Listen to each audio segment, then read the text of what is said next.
Hello, everyone. I'd like to welcome you to our webinar today. Our session today is part of an Orange webinar series called Business Resilience in All Times. Throughout this series, our intention is to give you information and thought leadership that will support global enterprises through the COVID-19 pandemic and beyond. We have over 20 webinars planned over the next couple months. This series, they fall into three basic categories. Today, we're presenting part of the Enterprise Solutions series, which provides perspectives on IT technologies and solutions that will help enterprises recraft their digital strategies in light of the pandemic.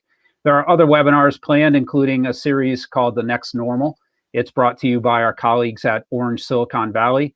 They share a Silicon Valley perspective on new consumer behaviors, societal changes, and market opportunities, as well as emerging threats. The last part of the series is called Leading with Partners. And in that series, we'll include Orange interviews with technology leaders such as Aruba, Checkpoint, Cisco, as well as advisory firm ISG. These will highlight emerging trends, new solutions, and insights. So with that out of the way, let's get going with the webinar here in front of us today. So my name is John Ish. With me today is Rich Smith. We both work in the connectivity business unit at Orange Business Services here in North America. A quick note about the platform we're using. You'll notice on the right-hand side, you have the ability to put in both chat as well as questions. Chat is visible to everybody on the webinar, and questions come just to Rich and myself. We will incorporate the answers to the questions as things go forward. Assuming that there are questions that are relevant to what we're talking about. And in the event that there's, the questions don't necessarily apply, we have time at the end where we'll review those questions. So that hopefully goes over that. Rich, you want to say hello? Hey guys, thanks for joining. Appreciate it. Look forward to the conversation. All right. And so we have this webinar here is divided into 4 sections. We're going to talk about the future and kind of what's happening from here forward with the COVID-19 pandemic. A little bit about work from home strategies, leveraging the LAN, and flexible in the IT world. Our intention here is not to sort of cover these at a high level, but rather to give you specific things that we can work together on to bring these strategies home and to help enterprises get to where they need to be as a result of COVID-19 and everything that means. And it means a lot of things, right? I think that one of the, you saw the word ambiguity in the title of this webinar. And if we, I pulled this down off the net, you can find a million different representations of what the recovery is going to look like. I didn't go through a ton of different ones. I just thought these 3 were very good in showing a disparity among people on what's going to happen, right? And the one case, if you look at the dark blue line, it shows a recovery to 2019 levels by the end of this year, whereas the gray line shows that the recovery doesn't even by the end of 2022. They were still not back to 2019 levels. So I'm not here to say which one of these 3 is accurate. Frankly, I'm not sure right now. But what I do want to point out here is that there is a lot of ambiguity, and I think because we're in a scenario that frankly nobody has seen before with the global shutdown and everything that has happened, I'm not sure that anybody can say with any degree of certainty that the blue, orange, or gray line is accurate. So the key point here is ambiguity, right? And hey, John, actually, if you think about it, I mean, the stock market, if that's one measure, may already be towards that blue line. I haven't checked it today, though. Frankly, may not be out of the blue line. Yeah. Well, and I've seen the argument back and forth on whether the stock market is a good good impression of what our economy is doing. But you're right. I mean, that's a good sign, right? And hopefully that tells us good signs about what's going to happen from the future. So yeah. So then I thought, okay, let's take a look at this less from a numbers perspective and more from an idea of what's going to happen. And I would ask that you focus sort of on the right 2 sides of this, the right 2 quotes. I'll focus on those at first. And I saw these as two opposite views of the recovery and what it looks like.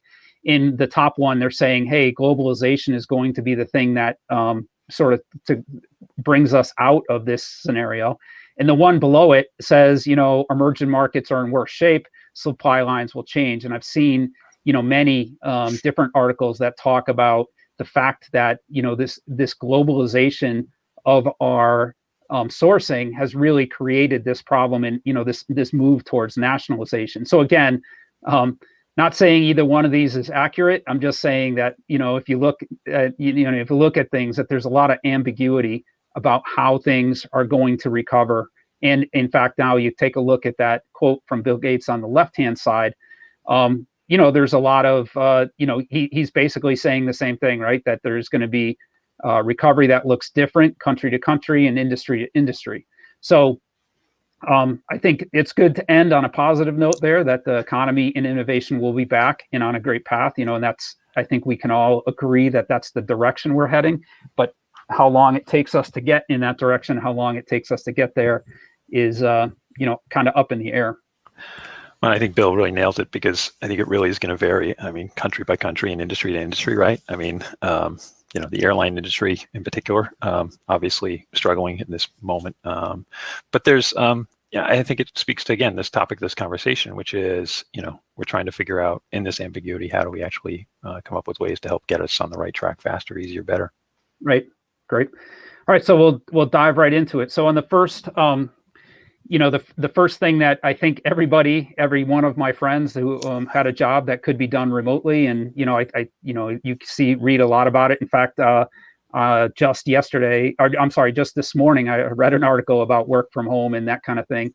And I think I put up on the top there, we did it, right? So again, amongst my friends and the vast majority of the news stories that I hear about, everybody being forced to work from home, is that it's been a positive experience, right? That, in fact, in the article I read this morning, they said the company, I forget the name exactly who it was, but they said that they saw a 15 to 20% increase in productivity by sending everybody home. So, I think that there's a really strong story to say that, hey, our IT infrastructures are flexible to some degree, right? We are able to accomplish this successfully, largely. We saw, from an Orange perspective, we saw a dramatic increase in traffic in different directions than we've seen it before.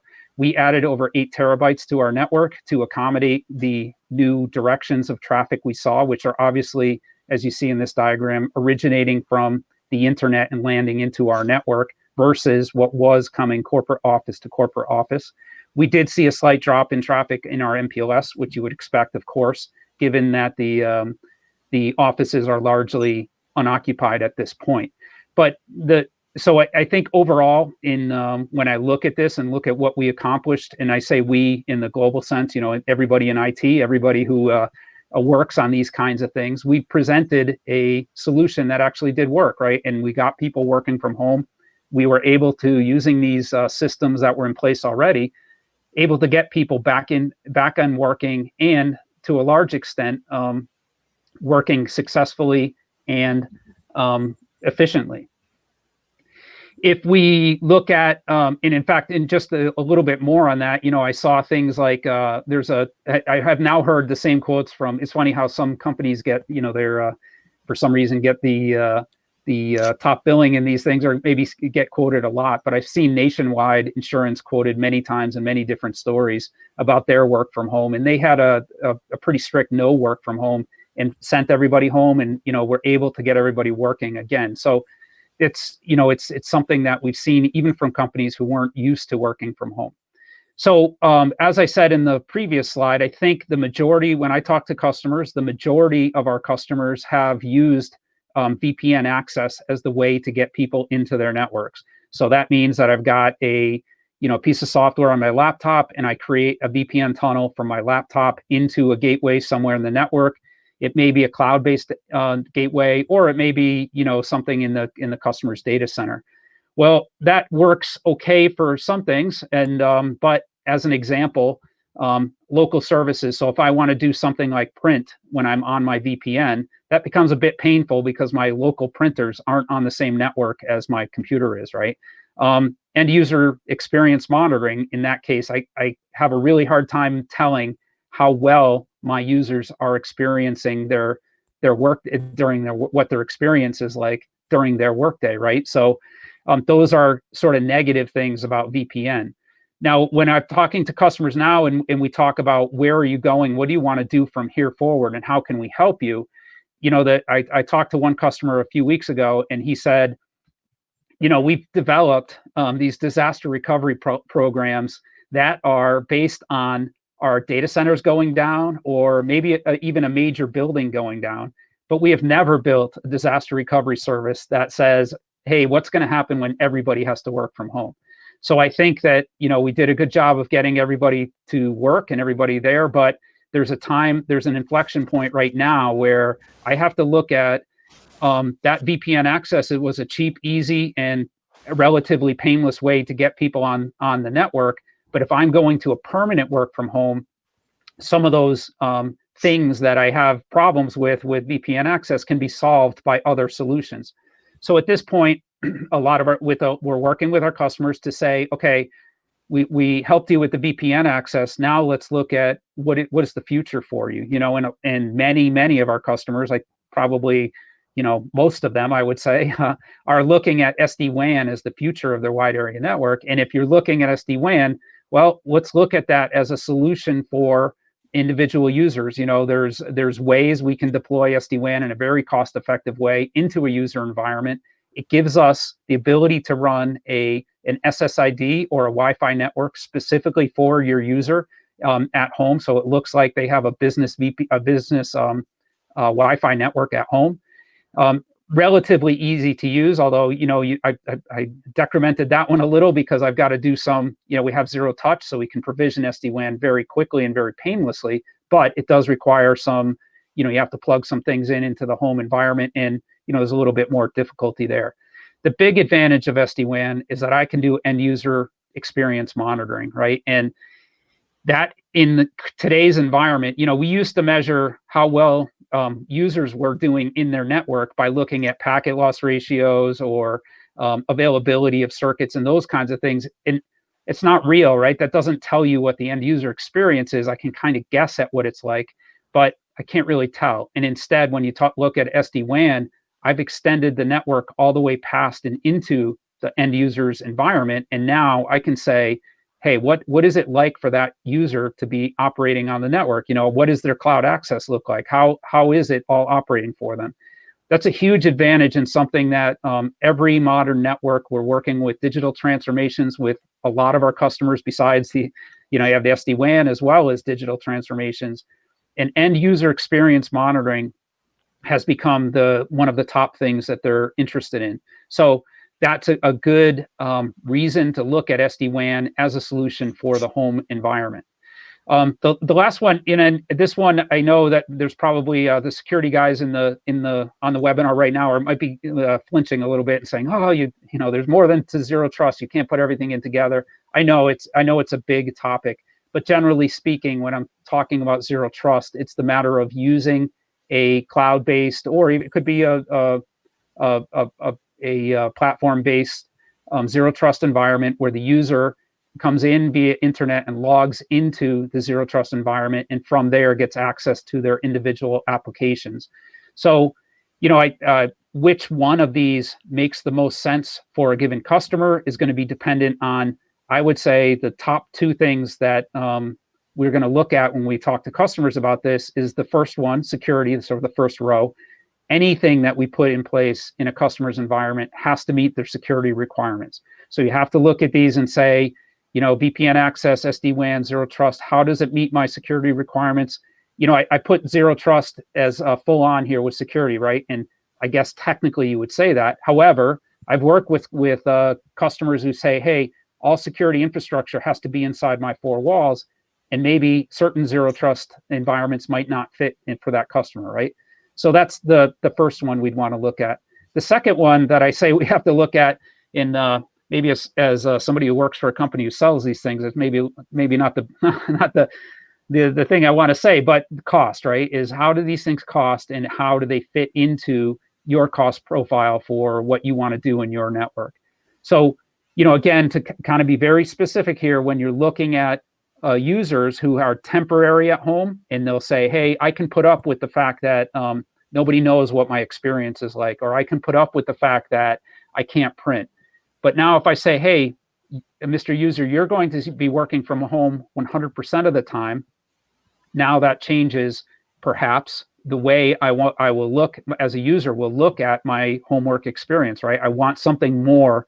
I can suffer an emergency basis, but if I'm going for a long-term solution where I'm going to be working from home, I'm going to be looking for solutions that fix some of these problems, make my life more efficient in the network. And actually, I mean, we're talking about almost kind of black and white here, but the reality is there's going to be a good chunk of people who are going to be back and forth potentially, right? So they're going to be partially from home and partially from the office. And I think that's what we're trying to figure out, is that balancing act between those things. Right. And it was almost like we practiced that segue there, Rich. You can bring us through a little bit about the LAN here. Speaking of which, no, in fact, so one of the things, I mean, the context of this conversation, and actually, before I even get into that, let me just relate a quick story. So my daughter and I were in the backyard a few weeks back, and I'd forgotten, we were working on a project to fix a wall. But anyway, of course, I'd forgotten my measuring tape, and I was about to walk back into the house to go get it. And my daughter looked at me quickly with probably a bit of scorn in her eyes, if I'm honest. And she said, hang on a sec, Dad, and pulled the phone out of her pocket and pulled an app called Measure on her iPhone out, and just measured the gap and we were going for, and put it back in her pocket, and we went back our way. like, wow, okay. So that was good in a couple of ways. Obviously, I didn't have to walk back into the office, or back into the house rather. But I think, I mean, there's two key takeaways, I guess. One is there is an app for everything there, and if you don't know it, you can certainly go find your closest 11-year-old or child, and they'll be able to show it to you. But more importantly, in the context of this, is there might be something in your pocket, there might be something in your closet, so to speak, that you have that might actually help facilitate your problem. In my case, a measuring tool on an iPhone, but and by the way, it's apparently standard. It's a very, on all iPhones. It's pretty cool, actually, now that I've used it a few times. But our offices actually have Wi-Fi these days. And so it's something that every office has. It's something that we've all got in our back pocket, so to speak, right? There's nothing unusual about going to an office and saying, and pulling in, what's your Wi-Fi password? So one of the things you don't necessarily know is that because everybody has a cell phone in their pocket, those cell phones are actually trying to connect to Wi-Fi hotspots, whether or not you're connecting or not. This is something that the retail industry recognized some time ago, and with the help of some software analytics, have taken that data, started taking that data from the Wi-Fi hotspots and their controllers, and turning it into some really actionable insights. So in the retail space, you can see up there, there's footfalls and heat maps and things like that. And so in the retail space, it makes perfect sense to use that kind of analysis. But what about an enterprise that has a Wi-Fi and is now going to be going back into the office? That might be something that we can use in this ambiguous space, or this unusual space, to actually start trying to use some of that data and analysis to actually get us back in and provide some additional insights to our offices and facilities people, or HR teams and things like that. So I think the key is, you may actually have something in your back pocket that can enable this. So take a look around. I think there's a lot of Wi-Fi connectivity. There's a lot of data out there, but the next step is this analyze piece, which is really critical. So just because you have the data is one thing, but you actually have to start crunching it, essentially, and turning it into actionable information. So on the screen, you see a couple different pieces. Like I said, there's a heat map up there. There's just plain old reporting and data that you can see in terms of usage that might be interesting for facilities teams to actually get a sense of, what are people looking like in the office? How many people are actually hitting it? We said we're going up to 50% utilization, but in fact, what we're seeing is, approximately 40%. So maybe we can tick it up a notch or down a notch, depending on that. And you can even, if you're really going to kind of take it another level, you can actually start alerting. So you see on the far left-hand side there some text messages. So if you really build some really intelligence into this concept of your Wi-Fi network and analysis around that, you can integrate proactive notification to your users saying, hey, listen, we're hitting a threshold in this environment. Or it can go to a digital signage location, for example, and say, maybe at a cafeteria, for example, or something along those lines. And you can say, please wait until the area empties out. So there's a lot of really cool capabilities that may be in your back pocket. You may have access to, but what you have to do is really start looking for it and crunching it, and then bringing it out into your organization. I think that's another key piece here, is that your facilities team, your HR teams may not even know that this is a possibility that we have available. And so it's a piece of incredibly valuable information and analysis that could bring some amazing value into your offices and your enterprises as you return to work. So, and I think we see that a lot, Rich, with not necessarily in this kind of environment, specifically what you're talking about here, but the IT team has the ability to help in ways that maybe the people who they could help don't know is there, right? It's and to your point, exactly, health and safety. I can't remember the last time I was in a meeting when health and safety was there. However, this is the kind of thing that, if they knew this was at their, that they had these technologies available to them, it could be part of the overall strategy with a COVID response. Yeah, 100%. And I think, not to go too far off the deep end there, but you can even, and with the help of I just saw Aruba made an announcement recently around contact tracking, or contact tracing, I guess they call it. So there's some incredibly rich information that can help the business return to normal, so to speak. Right. Normal being putting around air quotes. Actually, and along those lines, the next opportunity in the technology space of things that we can use and apply in this space are around cameras. So we talked about some Wi-Fi and LAN kind of infrastructure, but if you add cameras to that mix, you can increase your granularity and intelligence and data immeasurably. And so we picked 3 different little use cases here to kind of highlight that. So on the top left-hand side, you're actually looking at something that Amazon had a press release about last week. It was last week or the week before. And what they've done is in their warehouses, they've begun deploying these cool little sensors and cameras with TV screens. Mm-hmm. They've got I don't know if you can see it, it's probably small on your screen, but there's little circles, there's green circles around those people. And so this digital assistant, they call it, distance assistant, they call it, enables people to self-monitor themselves. And so, it's great that you have reports and that the leadership teams can get to see things, but when you actually put it on the floor in the office, you can really make a difference as well. And so that's one of the things that Amazon's doing throughout their facilities and warehouses around the world. They're deploying it as we speak. And I can see in that, if you had that system in place, within a matter of a couple weeks, you'd probably have people understanding what good and bad looks like from a social distance perspective in a work environment, right? So exactly. And it's that immediate feedback, right? Yes, right. It's I think that that's the immediate piece, right? Then if you take that back and look at some more of the reporting kind of concept, that goes back to that middle piece. So in the reporting area, if you add cameras, so this one in the middle is from a Meraki implementation, which has some really incredible cameras, and they've used some software from every angle that deployed this. But what you're looking at is different point of sale queues, right? So checkout lines and what have you. So that's something that retailers obviously are interested in, how many people are waiting in line for any particular thing. And that's something they've actually been able to do for some time. But now, add some additional AI into that camera instance. And when it becomes really interesting is the top right-hand corner where those green bars or those green lines are. If you can zoom in, or I guess we can't zoom in, but if you can see that, it actually talks about age. So you can, through cameras and through the additional digital information you can grab from this camera analysis and AI use, you can actually pick generations or kind of general information about generations. And why does that become important in a kind of return to normal? Well, we've heard about stores that have opened early hours or late hours for aging population. I mean, obviously that's the piece that's being hit hardest by this in this particular situation. But the reality is, you may be opening those hours but not being used, or you may see that there's actually people using the store in that generation, later because they can't hit it earlier. So you maybe have to manipulate those hours to try and satisfy your customer demand. But the key piece is with just a little bit more data coming out of these cameras, there's some incredible information you can bring to bear to the business. And the last one on the far right-hand side is actually a partner of ours called Pivot. And this is one that's been getting probably the most press lately out in the TV, news, print, what have you, around thermal imaging. And so, we've seen that, based on this, we're, trying to track fevers and what have you.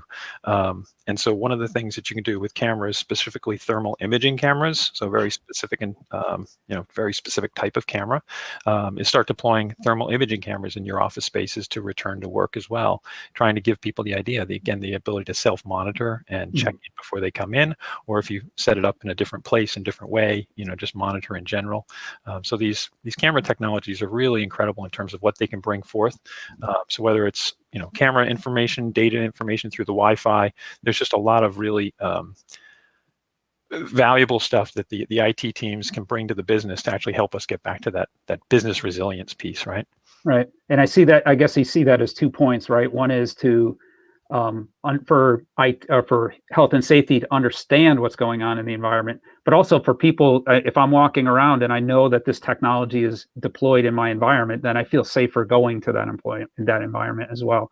The other thing, I guess, we're on an Orange webinar here that I should mention that, these technologies, everything that we've mentioned up till now, you probably know Orange Business Services as somebody who can deploy globally for you and handle your global network needs. Well, all these other things that we're talking about, whether it's AI, it's camera deployments, it's any of these other technologies, VPN technologies, zero trust, we have the capabilities to help customers with those wherever they are in the world. So I just want to make sure that everybody's clear. We there's a little bit of a sales job here, I guess.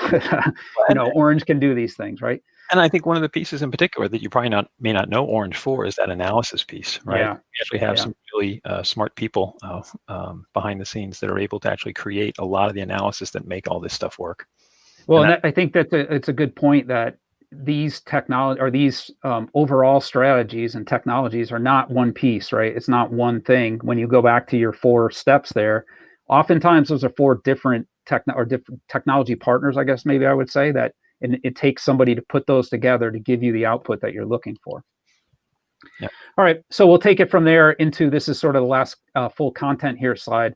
When you look at your IT infrastructure and you say, hey, how do I make my standard IT infrastructure? What kind of general themes should I look for when I'm recreating or creating this new digital infrastructure for myself? And again, I was talking to a customer about a week ago about their digital transformation, and they considered themselves about halfway through their digital transformation before COVID hit. And I said, well, what's happened since then? He said, we completely stopped. And I said, that's interesting. I said, why did you stop? He said, it's not because we don't see the value in it. It's that we want to make sure that we accommodate all the new requirements that COVID brings into our digital transformation. So when you look at these what kind of flexibility I can bring to my environment, here's a good one, 3 good ones right here. First, as a service billing structures in IT, in the world that we live in, a lot of what we have sold historically has been sort of, you pay for a certain bandwidth, and at the end of the month, whether you use it or not, you pay for that bandwidth. You should look at as a service billing structures. That gives you a great deal more flexibility in growing or shrinking your usage. As Rich said, we may have situations where some people are in the office, some people aren't. Maybe as this gets to the end here, we go back to full deployment into offices. And so having as a service billing structure in your contracts allows you to flex whether you go up or down. Second, efficient access to cloud. And I think this is something that everybody has been focused on our end users and saying, how do we get them connected to the network? That's great. 100% of our customers have deployed some sort of cloud infrastructure. So it's important that you take a second to reflect on how are my users getting to the cloud, and is it the most efficient way to do it? There are a lot of different strategies on how to make that happen. But if your strategy was based on your former cloud access strategy was based on everybody being in the office, there may be a better way to do it when people are at home. And then lastly, everything that we do in the IT world has a security wrap around it or security concern. If you're sending people to connect via a remote access technology from over the wide internet, well, obviously security is part of that. My point on consistent and persistence here is the fact that if I'm a user and I am moving back and forth from home to office, having my security policy or procedures change depending on where I connect from can be very confusing. And we should look at security that works the same regardless of where you are. And there are plenty of strategies and plenty of security strategies we can bring forward to talk about what does that look like and how do we enable that for customers. So just in closing, hopefully that we've covered these three topics pretty well here. I'll offer right now, if anybody in the audience wants to talk to us further about this, we're more than happy to get on a call and talk. Rich, myself, we've got a whole team of people, whether we want to talk about AI or security, we have a whole team of people behind us who can bring a great deal of thought leadership around these kinds of topics. First, I'll say it's time to move from temporary to permanent work from home. So if you've been working on a shoestring with your users and getting them access, it's time to make that permanent and help and bring acceptable end user experience for them. There, as Rich said, there's a lot of technology out there, whether it's Wi-Fi, cameras, other IoT technology, to bring your office environment into the kind of thing that you're trying to accomplish today in today's world, right? And then lastly, when you're looking at your overall IT architecture, think of strategies to add flexibility to it in the event that we have to either go through this again, or you have that environment that we were talking about where 50% of your user base may be moving in and out. Rich, did you have anything you wanted to add to this? No, I think that just maybe the one thing is that everybody's going through this, and everybody's kind of looking for answers, I guess. And so don't feel like when you don't have an answer at hand necessarily that you don't have help. I mean, there's obviously a ton of information out on the web, almost too much, but you can certainly certainly reach out, and we can certainly help with some of the things that we've seen elsewhere and things that we've seen successfully deployed, because there's no one answer. It's certainly it really back to Bill's quote, right? It's going to depend. yeah And I think that the important thing about the "it depends" answer is that that it does not mean that everything is wide open and anything is a possibility, and it gets very confusing very fast. I think that's the wrong way to go about developing any kind of architecture within an IT environment. The right way to do is say, okay, where are we starting from? What infrastructure do we have in place today? What is our security policy, and what's acceptable in our environment? Start from there and work your way forward, rather than just saying, hey, we could deploy anything. There may be there may be things that in your environment that mean, users can't go directly to the cloud. You need to go through a security infrastructure. Well, then you have to make sure you adjust to that, and looking at it from a wide open, we can do anything kind of scenario is probably not realistic in most of our large multinational companies. All right, so I went over to the questions. We got a couple questions here that I'll pose. The first one is actually for you, Rich. It comes from Rob, and it says, how accurate is the temperature on thermal imaging cameras? It's a very specific question. Yeah, I was going to say, the answer is, well, actually, it's a really good question, because there's a lot of people out there trying to sell a lot of different cameras right now. And so depending on the camera technology and actually the implementation in general, it varies. So the one that we just saw back there on that other slide, I think specifically has, I want to say basically a ±1 degree. It's actually, I think, 0.9 degree. But the reality is that can be used as a step into another piece of technology. So you can say, if you're seeing something that's slightly elevated and you want to get a much more specific, you can actually go into additional touch sensitive infrastructure. So a camera is one piece of it, but there might be a whole wrap that actually solves that question of what is my temperature.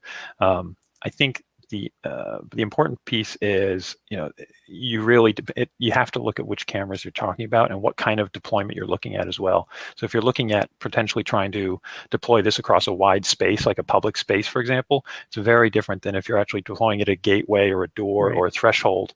But the tighter the range, the tighter the area, the better the control in terms of temperature. So I think it goes back to sort of intent. Like, what are you trying to get done with these? If you're trying to say what is everybody's absolute temperature, then you may need, an individual's absolute temperature, you may need more accuracy. Whereas if you're just trying to say, hey, I want a general scan and maybe do deeper scan on somebody who's, showing signs of being in the high range or something like that. And I'm making things up right there. No, I think you see that in airports. I think you see the general, like, all right, here's everybody. And then, if they see certain elevations in certain people, they actually will, ask them to come to the side and, for a more specific test. So. Right. Okay. And then the second question I got is from Derek, and it says, is COVID causing customers to reprioritize their IT project? And I think I kind of answer, we had kind of a discussion on that already, but what I would say is that every customer that I talk to is absolutely, I don't know if I would call it reprioritizing, but certainly saying to themselves, how do we prepare for what could come? And I think that going back to sort of the first two slides that we had here, I think if you look at it and you say, I want to guess what's going to happen, and then predicate my decisions on that guess, I think that's the wrong way to go. And I think instead you've got to look at this like there are a lot of ways that we can recover from this. Everything from full to partial to somewhere to none, and you have to be ready to do that. And that's where the flexibility comes in. So with that, we will move along. Let's see. Let me bring this back up. Oh, did the wrong thing. Oh.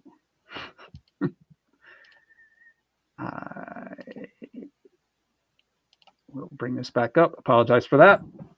So I just wanted to quick commercial here for the business resilience and all-time webinars. If you go to the chat, there's a link where you can click on it. That you see a link at the bottom here that's you can't click on, but if you go to the chat, you'll find that same link. And this gives a list of all the different webinars that Orange is running over the next couple months. So I invite you to join some of these. You'll see a lot of very interesting topics to bring here, both directly IT related and as well as sort of societal or that kind of thing. So I invite you to join them, and I thank you very much for attending today. Thanks, guys.